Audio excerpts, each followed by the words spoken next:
சிம்ம ராசிக்கார நண்பர்களே, நான் சொல்லக்கூடிய ஒரு மந்திரத்தை மறக்காமல் நீங்கள் மைண்டில் உச்சரித்து பாருங்கள். அதே மாதிரி வாயால் நீங்கள் சொல்லி பாருங்கள். ஓம் ஹ்ரீம் ஸ்ரீம் சௌம். ஓம் ஹ்ரீம் ஸ்ரீம் சௌம். ஓம் ஹ்ரீம் ஸ்ரீம் சௌம். ஓம் ஹ்ரீம் ஸ்ரீம் சௌம். இந்த வார்த்தையை நீங்கள் கண்டிப்பாக உச்சரித்து பாருங்கள். இதனால் மிகப்பெரிய நன்மை உண்டாகக்கூடிய ஒரு காலகட்டம். இது எந்த நேரத்தில் உச்சரிக்கணும், எதற்காக உச்சரிக்கணும், இந்த நிலைமையில் நீங்கள் ஏன் இந்த மந்திரத்தை பயன்படுத்தணும் அப்படிங்கிற வீடியோ தான் இந்த வீடியோ. சிம்மராசிக்காரர்கள் நீங்கள் தற்போதைய நிலைமையில் ஒரு வெற்றி காணக்கூடிய ஒரு முக்கியமான ஆட்களாக இருக்கீங்க. சிம்மராசிக்காரர்கள் பழசெல்லாம் கம்பேர் பண்ணும்போது ஓரளவுக்கு பரவாயில்ல சார் அப்படின்னே சொல்லலாம். பழசில் ரொம்ப கொஞ்சம் சிக்கல்லாம் இருந்திருப்பீங்க. மருத்துவ ரீதியான விஷயங்களும் ரொம்ப இக்கட்டான நிலைமையெல்லாம் இருந்திருப்பீங்க. தொழில் ரீதியான விஷயங்களும் ரொம்ப இக்கட்டான நிலைமையெல்லாம் இருப்பீங்க. எப்போவே தொழில் ஒன்று ஆரம்பிச்சிருப்பீங்க. அது பெரிய பெருமையை தேடி தந்தாலும் அது பெரிய லாபத்தன்மை கொண்டு வந்திருக்காது. கல்வி சம்மந்தப்பட்ட விஷயத்தில் ஓரளவுக்கு தான் இருந்திருக்கும். அது எப்படி சார் வரப்போகுது, என்ன சார் வரப்போகுது அப்படிங்கிறவங்கலாம் இனி வரக்கூடிய காலங்கள் ஒரு சூப்பரான காலகட்டம். அது எப்படிலாம் உங்களுக்கு அமைய போகுது அப்படிங்கிறத நான் சொல்ல போகிறேன். இந்த சிம்மராசிக்காரனுடைய குணாதிசயத்தை பற்றி நான் பார்க்கலாம். அதுக்கு முன்னாடி நிறைய பேர் தனிப்படையான ஜோதிடம் பார்க்கணும் அப்படின்னு ஆசைப்படுறீங்க. இந்த சிம்மராசிக்காரர்களுக்கு தற்போதைய நிலைமையில் கண்டிப்பாக பார்த்தே ஆகணுங்கிற ஒரு காலகட்டம் தான். ஏன்னா உங்களுக்கே தெரியும் இப்போ உங்களோட லைஃப்பில் என்னென்ன சேஞ்சஸ் நடந்துட்டுருக்கு அப்படின்னு. அதெல்லாம் நீங்கள் என்னென்னு தெரிஞ்சுட்டா தான் நீங்கள் அடுத்து என்ன பண்ணணும் அப்படிங்கிறத தெரிஞ்சுக்க முடியும். ஸோ கீழே வந்து டிஸ்கிரிப்ஷனில் கான்டாக்ட் நம்பர் கொடுத்துருக்கேன். அதே மாதிரி ஸ்க்ரீனில் ஃபேஸ்புக்கில் பார்த்துருக்கீங்கன்னா ஸ்க்ரீன்லேயே நம்பர் ஓடிட்டுருக்கோம். அந்த நம்பருக்கு நீங்கள் ஃபோன் பண்ணிங்க அப்படின்னா போதுமானது. உங்களுடைய பிறந்த தேதி, பிறந்த நேரத்தை கையில் எடுத்து வச்சுக்கோங்க.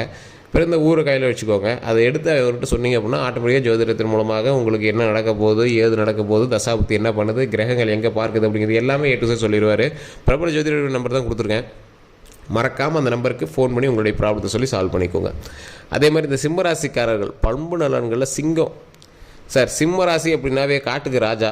அப்போ இந்த சிம்மராசிக்காரர் கோபமாக தான் இருப்பாங்க அப்படின்னு நிறைய பேர் நினச்சிக்குவாங்க. சார், சிம்மராசிக்காரர்கள் ஒரு குழந்தை மனம் கொண்டவர்கள். சிம்மராசியில் இருக்கிறவங்க கொஞ்சம் படபடப்பாக சுறுசுறுப்பாக இருப்பாங்க. அந்த சிம்மராசியில் இருக்கிறது எப்படி ஒரு கம்பீரமாக ஒரு படபடப்பாக சுறுசுறுப்பாக இருக்காங்க அப்படின்னா இந்த ராசியினுடைய தன்மை எப்படி, பண்பு நலன் அப்படி. இதற்கு பண்பு நலனை குறிக்கிறது மோஸ்ட்லி நட்சத்திரங்கள் தான் குறிக்குங்க. நிறைய பேருக்கு தெரியறதில்ல. ராசியின்பால் வந்து நீங்கள் அந்த பிரிவு ஒரு சிம்ம ராசியில் இருக்கிறவங்க இப்படி இருப்பாங்க அப்படின்லாம் முழுமையாலாம் கிடையாது. நட்சத்திரம் தான் உங்களை வந்து குறிக்கும். இந்த நட்சத்திரத்தில் போல தான் இப்படி இருப்பான் அப்படிங்கிறது. இதில் லக்கினம், தசாபுத்தி அதெல்லாம் இருக்குது. அதை வச்சு தான் உங்களுடைய காலங்களை கணிக்க முடியுது. நிறைய பேருக்கு தெரியறதில்ல. நட்சத்திரம் பண்பு நலன்களை குறிக்கும், ராசி உங்களுடைய ஓவரால் கட்டத்தை குறிக்கும், தசாபுத்தி உங்களுடைய கட்டத்தின் அசைவுகளையும் உங்களுடைய விதியின் நேரத்தையும் குறிக்கும். இது நிறைய பேருக்கு தெரியறதில்ல.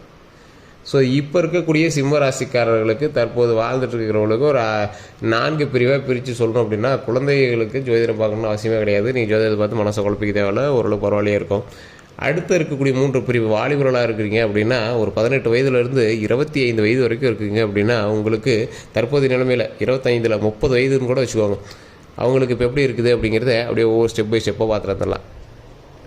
காதல் விஷயத்தில் மூழ்கக்கூடிய ஒரு காலகட்டம். எதிர் பாலினத்தவர் மீது அதீத அன்பு வைக்கக்கூடிய ஒரு காலகட்டம். தேவையில்லாமல் நீங்கள் வந்து இன்னொருத்தர் மேலே அனுபவிப்பீங்க. அது சரியா தப்பாக தெரியாது, கரெக்டாக சரியா எதுவுமே தெரியாது, அனுபவிப்பீங்க. அதனால் சில டைமில் மனசு ரொம்ப இது பண்ணுவீங்க. ஸோ அந்தளவுக்கு நீங்கள் போகாமல் இருக்கிறதுக்கு உங்களுடைய மனதை ஒருநிலைப்படுத்திக்காங்க. இந்த சிம்மராசிக்காரர்கள் நான் முன்னாடி சொன்னது தான். ஓம் க்ரீம் ஸ்ரீம். ஓம் க்ரீம் ஸ்ரீம் சௌம். ஓம் ஹ்ரீம் ஸ்ரீம் சௌம். ஓம் ஹ்ரீம் ஸ்ரீம் சௌம். ஓம் ஹ்ரீம் ஸ்ரீம் சௌம். இந்த வார்த்தையை எப்போ வேணாலும் உச்சரித்து பாருங்கள். உங்களுடைய சக்ஸஸ் யாராலையும் தடுக்க முடியாது. இது காதலில் சொல்ல கிடையாது. காதலில் நீங்கள் கவனமாக இருக்க வேண்டிய ஒரு காலகட்டம். திருமணத்திற்காக நீங்கள் பார்த்துட்டீங்க அப்படின்னா சரியான வரனை தேடி பிடிங்க. கிடைச்ச உடனே கட்டிக்கணும், எந்த ஒரு இதுவும் தெரில கட்டிக்கணும் அப்படிங்கிறதெல்லாம் நீங்கள் கொஞ்சம் பார்த்து நீங்கள் பக்குவமாக உங்களுக்கு பிரச்சனை இல்லாமல் உங்களுடைய மனதிற்கு பிடித்தவர்களாக நீங்கள் வந்து பண்ணிக்க அப்படின்னா இன்னுமே ரொம்ப வாழ்க்கை சிறப்பாக அமையும்.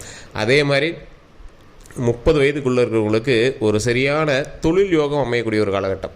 தொழில் யோகம்னா எப்படி, ஏதோ ஒரு வகையில் உங்களுக்கு வந்து ஒரு தொழில் உண்டாகும். உங்கள் பெயரில் ஒரு தொழில் உண்டாகும். உங்கள் பெயர் வந்து ஃபேமஸ் ஆகும். உங்களோட பெயர் வந்து மிகப்பெரிய ஒரு எப்படி சொல்கிறது, நல்ல ஒரு பெரிய லக்ஸூரியான ஒரு ஆள் அப்படிங்கிற அளவுக்கு நீங்கள் வந்து ஃபேமஸ் ஆகும். சுக்கிரனுடைய ஆதிக்கம் அதிகமாக இருக்கக்கூடிய காலகட்டம். இன்னும் 9 வருஷத்துக்கு சுக்கிரனுடைய ஆதிக்கம் அதிகமாக இருக்குது. அதுக்கப்புறம் சூரியனுடைய பார்வையில் தந்தைக்கு ஓரளவு கொஞ்சம் உடல் சம்மந்தப்பட்ட விஷயங்கள் பார்த்துருந்தா போதுமானது, கண் சம்மந்தப்பட்ட விஷயத்தில் பார்த்துருந்தா போதுமானது. மற்றபடிலாம் எந்த ஒரு பிரச்சனையும் கிடையாது. நல்ல இதுக்கு மேலே ஒரு ஹையர் பொசிஷன், இதுக்கு மேலே இருக்கக்கூடிய பொசிஷன்ஸ் உங்களுக்கு ஹையர் பொசிஷன்ஸ் அப்படின்னு சொல்லுவாங்க.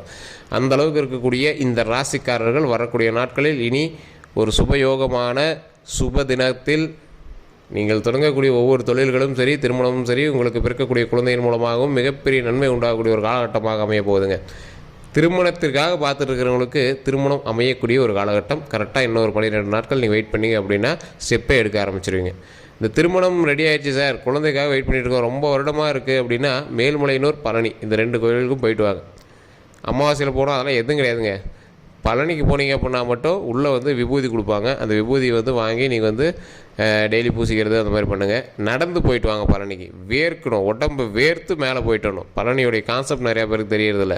ஒரு மனிதன் உடலை வேர்த்து உடம்புல இருக்கக்கூடிய சூடை வெளியே தள்ளிட்டு மேலே போய் அந்த சந்தனம்லாம் தலைக்கு வச்சுட்டு சாமிக்கு வச்சுருக்கக்கூடிய கௌபீட தீர்த்தமான சாமி மேலே வடிஞ்ச தீர்த்தத்து மேலே பயன்படுத்துகிற சந்தனமோ விபூதி எடுத்துகிட்டு வந்து உடம்புல பூசும்போது அது அருமருந்தாக பயன்பட்டு மறுபடியும் பாலனாக மாறுவதற்கு பயன்படும். அப்படிங்கிறனால தான் அன்னைக்கே போகர் வந்து பால தண்டாயுதபாணின்னு ஒரு சிலையை வச்சார்.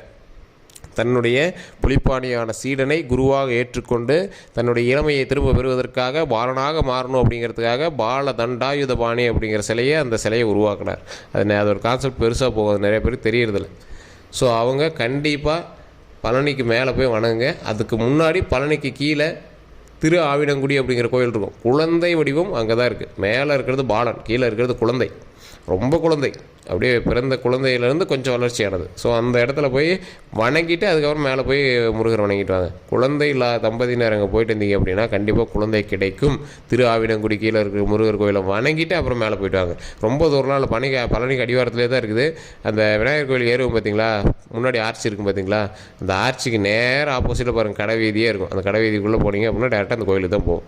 ஸோ அந்த கோயிலுக்கு போய் வணங்கிட்டு அதுக்கப்புறம் மேலே பழனி போய் வணங்கிட்டு வாங்க. நிறைய பேர் வந்து பழனி போயிட்டு கணக்கம்பட்டிலாம் போய்ட்டு வரீங்க. மோஸ்ட்லி பழனி போனீங்க அப்படின்னா டேரெக்டாக வீட்டுக்கு வந்துடுங்க. அதுக்கப்புறம் கணக்கம்பட்டிக்கு தனியாக இன்னொரு டைம் போயிட்டு வாங்க. கணக்கம்பட்டி தனியாக போயிட்டு வாங்க, பழனிக்கு தனியாக போயிட்டு வாங்க. அது ட்ரிப்பு மாதிரி பயன்படுத்தாதீங்க. கோயிலுக்கு போயிட்டு வரீங்க அப்படின்னா அது ஒரு சொகுசு ட்ரிப்பு மாதிரி பயன்படுத்தாதீங்க. அது எப்படி சொல்கிறது, போகரனுடைய ஜீவசமாதிக்கு போயிட்டு இருந்தீங்க அப்படின்னா போகரை மட்டும் வணங்கி வரக்கூடிய ஒரு காலகட்டமாக அமைச்சுக்கோங்க. கணக்கம்பட்டிக்கு போயிட்டீங்க அப்படின்னா அவருடைய ஜீவசமாதி போயிட்டீங்கன்னா அவரை மட்டும் வணங்கி கொண்டு வந்தக்கூடிய ஒரு காலகட்டமாக நினச்சிக்கோங்க. ஸோ இது வந்து உங்களுக்கு நிறைய பேர் தெரியறதில்ல. அதை நீங்கள் பண்ணி பாருங்கள், உங்களுக்கு மிகப்பெரிய அவுட்புட் உங்களுக்கே தெரியாது. கணக்கம்பட்டிக்கு மட்டும் போயிட்டு தனியாக போயிட்டு வாங்க, அது ரொம்ப நல்லது. பழனிக்கு போயிட்டு வரீங்க அப்படின்னா எப்போவுமே பழனிக்கு மட்டும் போயிட்டு வாங்க. கீழே திருஆவினங்குடி போயிட்டு அப்படியே டக்குன்னு மேலே பழனி போயிட்டு வீட்டுக்கு வந்துடணும். அதுதான் ரொம்ப நல்லது. இது நிறைய பேருக்கு தெரியறதில்ல. இதை பயன்படுத்தி பாருங்கள், மிகப்பெரிய நன்மை நடக்கும். இது இந்த ராசிக்காரர்கள் இல்லை, எந்த ராசிக்காரர்களுக்கு நான் சொல்கிறேன். அதே மாதிரி அடுத்தது 30 வயதுக்குள்ளே இது ஓகேவாக இருக்குது.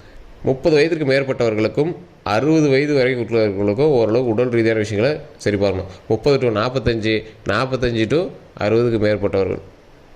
ஸோ இவங்க எல்லாருமே உடல் ரீதியான விஷயத்தில் கவனமாக இருந்துக்கணும். சிம்ம ராசிக்கு இது ஒன்று தான். உடல் ரீதியான விஷயத்தில் கவனமாக இருந்துக்கணும். வண்டி வாகனத்தில் கவனமாக இருந்துக்காங்க, உடல் ரீதியான விஷயத்தில் கவனமாக இருந்துக்கோங்க. சளி காய்ச்சல் அப்படின்னா கூட சின்னதாக இருந்துச்சு அப்படின்னா கூட உடனே டாக்டரை பார்த்துணும். அதுதான் உங்களுக்கு மெயின். சின்னதாக சளி காய்ச்சல் தான் சார், அது என்ன சார் பண்ணுது அப்படின்னு விடாதீங்க. எதுவாக இருந்தாலும் சரி உடல் ரீதியான விஷயம் அதை பார்த்துணும். வாகன விஷயத்தில் கவனமாக இருக்கணும். சொத்துக்கள் சேரக்கூடிய விஷயம், வண்டி வாகனங்கள் வாங்கக்கூடிய விஷயம், நிறைய கிரயங்கள் நடக்கக்கூடிய விஷயம். அதனால் எல்லாத்தையுமே கொஞ்சம் பார்த்து பக்குவமாக நடத்துனீங்க அப்படின்னா ஆட்டோமேட்டிக்காக உங்களுக்கு வந்து நிறைய லாபம் உண்டாகிறதுக்கான வாய்ப்புகள் அதிகமாக இருக்குது.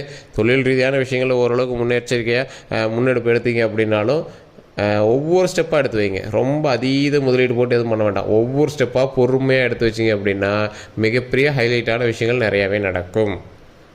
ஸோ இந்த ராசிக்காரர்கள் நிறைய உங்களுக்கு வந்து கொஷின்ஸ் இருக்கும். சிம்ம ராசிக்காரர்கள், சார் இந்த விஷயத்தில் இப்போ நான் மாட்டிகிட்டு இருக்கேன், இந்த விஷயத்துலேருந்து வெளியே வரணும், இது எப்படி இருக்க போகுது, திருமணத்துக்கு குழந்தைகள் எல்லாம் சொல்லிட்டீங்க, இந்த விஷயத்தில் நான் மாட்டிகிட்டு இருக்கேன், இந்த விஷயத்துலேருந்து நான் எப்படி வெளியே வருது அப்படிங்கிறவங்களாம் கீழே ஒரு நம்பர் கொடுத்துருக்கேன் சார். உங்களுடைய பிறந்த தேதி, பிறந்த நேரம், பிறந்த ஊர், உங்களுடைய முழு பெயர் எடுத்து வச்சுக்கோங்க.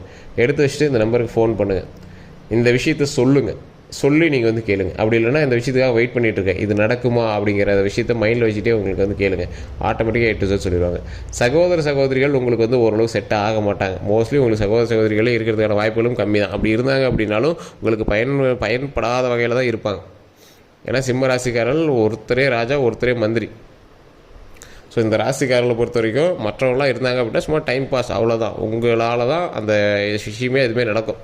மற்றவர்கள்லாம் உங்களுக்கு சும்மா பேருக்கு சகோதரிகள் இருக்கலாம், தவிர அவங்களுக்கு பெரிய சப்போர்ட் கிடையாது. தாய் தந்தையினுடைய சப்போர்ட் அதிகமாக கிடைக்கிறதுக்கான வாய்ப்புகள் அதிகம். சொந்த பந்தங்களுடைய சப்போர்ட் அதிகமாக கிடைக்கிறதுக்கான வாய்ப்புகள் அதிகம். உங்களை வியப்பாக பார்க்குறவங்க தான் அதிகமாக இருப்பாங்களே தவிர உங்கள்கிட்ட நெருங்கி வர அளவுக்கு கூட நீங்கள் வந்து இறங்கிலாம் போக மாட்டீங்க. ரொம்ப ஒரு பவர்ஃபுல்லான மனிதர்களாக தான் நீங்கள் வந்து இருப்பீங்க. ஒரு பவரான மனிதன் அப்படிங்கிறதில் நீங்களும் ஒரு முக்கியமான ஆளாக இருப்பீங்க. அந்த அளவுக்கு வந்து இந்த சிம்ம ராசிக்காரர்கள் ஒரு ஹைலைட்டான ராசிக்காரர்கள், ஒரு மிகப்பெரிய நன்மையை நோக்கி பயணிக்கக்கூடிய ஒரு ராசிக்காரர்களாக இனி வரக்கூடிய காலகட்டங்கள் அமைய போகுது. இந்த சிம்ம ராசிக்காரர்கள் தொழில் எது தொடங்கினாலும் சக்ஸஸ் தான். ஸோ அதனால் கொஞ்சம் எந்த விஷயம் பண்ணாலும் பொறுமையாக பார்த்து பண்ணுங்கள். அந்த விஷயத்தில் கொஞ்சம் கவனத்தை செலுத்துங்க. எந்த விஷயம் பண்ணீங்க அப்படின்னாலும் இறை வழிபாடு கண்டிப்பாக முக்கியம், குலதெய்வ வழிபாடு கண்டிப்பாக முக்கியம். மற்றபடி உங்களுக்கு எந்த ஒரு லாஸும் கிடையாது. அதே மாதிரி நரசிம்மர் வழிபாடு பண்ணீங்க அப்படின்னா இன்னுமே உங்களுக்கு வந்து ப்ளஸ் பாயிண்ட்டாக இருக்கும். லக்ஷ்மி நரசிம்மர் வழிபாடு உங்களுக்கு ரொம்ப ரொம்ப நல்லது. முன்னாடி சொல்லக்கூடிய மந்திரத்தை மறக்காமல் ஒரு 3 டைம் டெய்லி சொல்லுங்கள். கமெண்ட் செக்ஷனில் மறக்காமல் பதிவிடுங்க. எல்லோருக்கும் நன்றி நண்பர்களே. இதோட நம்ம சேனல் சப்ஸ்கிரைப் பண்ணாமல் தான் சப்ஸ்கிரைப் பண்ணிக்கோங்க. பக்கத்தில் பெல் பட்டன் மறக்காமல் ப்ரெஸ் பண்ணிக்கோங்க. ஃபேஸ்புக்கில் பார்த்துருக்கீங்க அப்படின்னா கண்டிப்பாக ஃபாலோ பண்ணிக்கோங்க. எல்லோருக்கும் நன்றி நண்பர்களே.